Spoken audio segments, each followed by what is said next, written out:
ఈ షిఫ్టింగ్ వచ్చేసి మన హైదరాబాద్ అత్తాపూర్ నుంచి నెల్లూరు కండి. ఈ షిఫ్టింగ్లో మనకు వచ్చేసి ఒక చిన్న మిస్అండర్స్టాండింగ్ జరిగిందండి. ఎలా జరిగిందో సో లాస్ట్ వరకు చెప్తాను, జాగ్రత్తగా వినండి.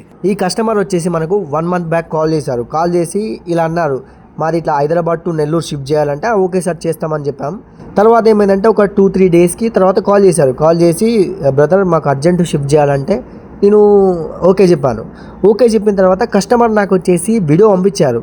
వీడియో పంపిస్తే అందులో ఏసీ ఉంది. ఏసీ అనేది మేము అన్ఇన్స్టాల్ చేయం. ఏమైందంటే ఆ రోజు ఏసీ అన్ఇన్స్టాల్ చేయాల్సి వచ్చింది, చేసినాం. చేస్తే ఏమైందంటే ఏసీ యొక్క గ్యాస్ అనేది కొంచెం లీక్ అయింది. ఏసీ ఎప్పుడైనా మనం ఇప్పేటప్పుడు యాజ్ అ టెక్నీషియన్ ఇప్పినా కానీ ఎంతో కొంత గ్యాస్ లీక్ అవుతుంది.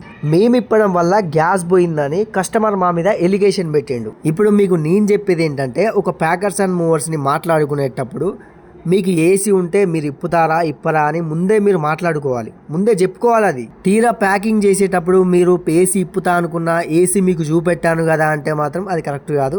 సో మన ప్యాకర్స్ యొక్క సర్వీస్ ఏంటంటే, మనం టీవీ ఇప్పేస్తాం అండ్ గీజర్ ఇప్పేస్తాం అండ్ ప్యూరిఫైయర్ కానీ ఇప్పేస్తాం.